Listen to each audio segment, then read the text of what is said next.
Professor Hope Magidimisha-Chipungu is my guest today on Future Cities Africa. She's a professor of town and regional planning at the University of KwaZulu-Natal, SARChI Chair for Inclusive Cities, and an academic leader for planning and housing. Professor Hope, welcome. Can you give us a quick tour of your background and some major highlights? Okay, thank you very much. I think you have already started with my highlights. Like I said, I'm an associate professor at the University of KwaZulu-Natal. I'm currently a SARChI Chair for Inclusive Cities.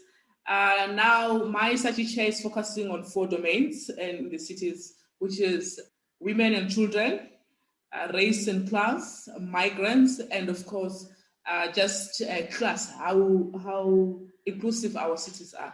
That's what I'm focusing on. But the other stuff about my career profile, I think you've nailed it. Our cities are incredibly segregated and inequitable. Somehow we need to address this so that it supports the positive development of these spaces for all citizens. Let's start off with, what is your definition of an inclusive city?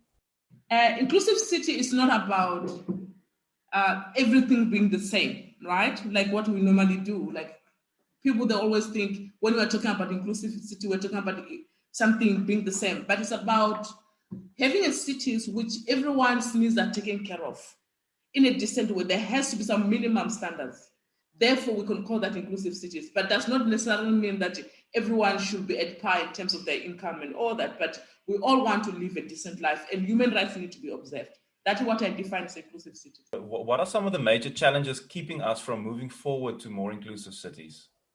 There are quite a number of challenges which stop us from moving towards inclusive cities. But I will just look at 2 of them, because otherwise we can spend the whole morning talking about the challenges. One of it is the common one, which is what we call rapid urbanization growth, which is not accompanied by economic growth. So you are having a massive of people coming into our urban spaces, but the economy remains the same. The infrastructures remain the same. So that on its own contribute towards inclusive, our cities not being inclusive. Then, and I think if you read around, academics and researchers will tell you that about 50% or 77% people in Nigeria, they're moving into cities every hour. And if you do your maths, we're talking about close to 1,000 every day moving into cities in search of better life. What does that tell you? It tells you that this contributes towards cities not being inclusive, because do we have food for those people? Do we have houses for those people? Where are we going to house those people? So those are some of the challenges. And of course, at the global scale, there's talks about population increasing up to by 2050 up to 1 billion and so on some odd. And that is also an issue on its own, because 90% of that population growth is going to be in our cities. But we're not ready for that. When they come, we can't accommodate them. That is one thing. But the other one is the one around the climate change. And I need to talk about this because it's one of the issues that we don't actually pay attention to. One, which is to do with the climate change, the stress that we put human beings, as we are more of us in urban areas, into our environment. That also contributes towards cities not being inclusive. And I think the example in Cape Town of water crisis is given that a preamble of what's yet to come in terms of the climate stress. And of course, the floods in Durban also reflected to some of those issues. With regards to tackling these challenges, the 2 you've mentioned, rapid urbanization and climate change, what steps do you suggest we take right now to address these challenges? A number of things that we need to do, but the question is who's supposed to do that? So we all have to do something. And what are those measures that we need to take? The major thing, and it's very underrated, is the issue around change of attitude, right? We need to change our attitude.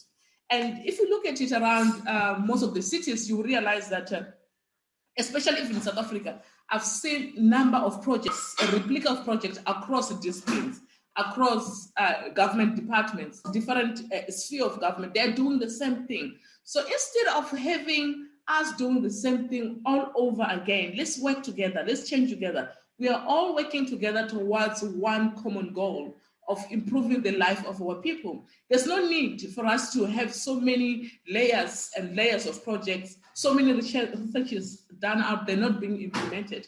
We need to realize that whatever we are doing for the benefit of our people, we're doing for the benefit of the country as a whole. So we need to change attitude too. We need to balance our development. Most of the infrastructure development is happening in urban areas. You realize that most of the malls, most of the infrastructure, road infrastructure, transport infrastructures, we are doing a massive investment in urban areas. But what about rural areas? What's going to happen with them? So if you invest more in urban areas, basically saying everyone in rural areas, come here, we got it all. But when they come here, you can't afford. You cannot even be able to respond to their needs. With regards to the African passport that's being suggested or planned, how do you see that impacting the inclusivity of our cities? If we have, people from Africa, more people from Africa, increasing the rate of rapid urbanization in many urban centers? It's unfortunately that is going to even put more pressures on different cities. And in fact, those cities which are considered to be doing better within the continent, they are going to even bear the more kind of consequences compared to other cities, because everyone will want to go to a better city. I don't think that is the solution we should be focusing on. We should be working on how do we actually improve all those cities that needs to be improved. People shouldn't move because they want job opportunity somewhere else. People shouldn't move because they want better opportunity. People should move for leisure. People should move because they're going to visit other people, not because of disparitism or because where they are is not worth enough to be. And I think, in my view, I think we should be focusing on developing where people are and make it comfortable. Therefore, we are sharing kind of the pressure across the cities and across the continent, and of course, countries, as you have mentioned. So local authorities are key to the Sustainable Development Goals implementation, but struggle with their low visibility in intergovernmental dialogues and decision-making. They are at the core of implementation for most development projects. How can we improve their role or their visibility at the international level, which is currently almost non-existent? We need to recognize the role of local government. And this is something which is I'm very passionate about of late, is that the role of local government is mostly implementation. They are closer to the people. They are closer to the struggle of the people. They understand what is happening on the ground. So any discourse which does not include them at that level, then it means that it's incomplete and it's invalid. Because you can't be making a decision at the international level which are going to be implemented at a local level without the local government being involved. Now, having said that, I'm therefore suggesting that it will make a lot of sense to have people or at the international level deliberately creating space for local government. Make them visible. Engage them into the dialogue. Don't give instruction. Don't come to them and say, yeah, we went there as a national government. Local government should be doing this. No. Local government should be part of the discourse and should be able to make some of the recommendations because they deal with the struggle of the people. So I'm of the view that until such a time when we put local government where it deserves and elevate it based on its role, I think local government where it is now, it's being undermined and not taken serious compared to the role it's doing and deliver the service they are delivering to our communities. How do you see town and regional planning change in a post-pandemic world? Is it back to normal or is there a new normal? From where I'm sitting, I'm thinking this is the new normal that we have. And I think most people and academics and researchers have alluded to that. And it works for both, for better and for worse at times in some instances, because it's very expensive. Some people that just don't have access to able to do a number of things, job opportunities are being lost in the process because of the pandemic. But looking at it closely, planners need to realize that things have changed and they've changed permanently. And if things have changed permanently, what does it mean? It means that in your design, you have to be mindful of the fact that there has to be social distancing. Where are you going to quarantine people should they need be? And which means then we need to start designing dual structures that if we don't use it for function A, for land use A, we can use it for land use B.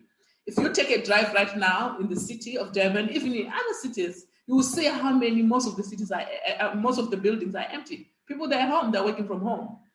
Some of those offices, they're designed in a way that you can't do anything. They just have to be offices right now. So now when we're going further from here now, we need to start thinking about things like this. What to happen if we're not using the space? What else can we use it for?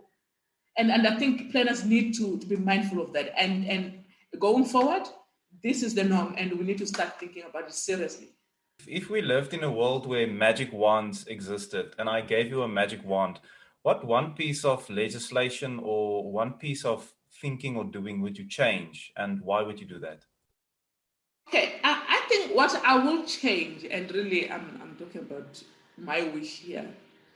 I've seen how cities operate, and I've traveled around, I've seen around, and there's this notion of better cities, right? This notion that cities are more competitive by nature. They want to always do better than the other. City A want to do better than city B. And there's nothing wrong with that. Those are the cities which are just being ambitious. But the problem comes when we focus on being better in terms of the international standards and comparing with ourselves with other people, but not responding to the needs of the people. Now, what am I trying to say here? What I'm saying to you is that if there's anything we need to change, and I would want us to change, is exactly that. Let's focus on creating cities which respond to the people's needs, those who are residing in the cities, right? And of course, and those who are coming into the cities, but not cities which are just good to compete with others. Because cities are like individuals. They aren't the same. They're dynamic, they're organic. They have to respond to people's needs, those who are staying in that particular space. And what I've seen around is that we've got cities which are very good at the international standards and compared with other cities, but they're not responding to people's needs. They've got very good infrastructure, which the communities within that particular space don't need. And I don't think that's how we should be doing cities. If we can change that way of thinking, we design cities for our people, tailor-made cities. That's what I'm advocating for here. So how do you see African cities change, if at all, over the next, say, 5 years? What are you hoping to see? Conflicted with the how the future will look like, but at the very most of it, in my confliction, is that I don't think much will change. I don't see cities changing completely, but I see them in some instances getting worse than they are now, because I just alluded to it earlier on, that we have many people coming. And if we are talking about, I've given you example for Lagos, where we've got about 77 kind of percent of, or 77 people moving to Lagos every hour. And if we're going to have that for the next 5 years, what does that mean? If every day we are having 1,000 of people in the city.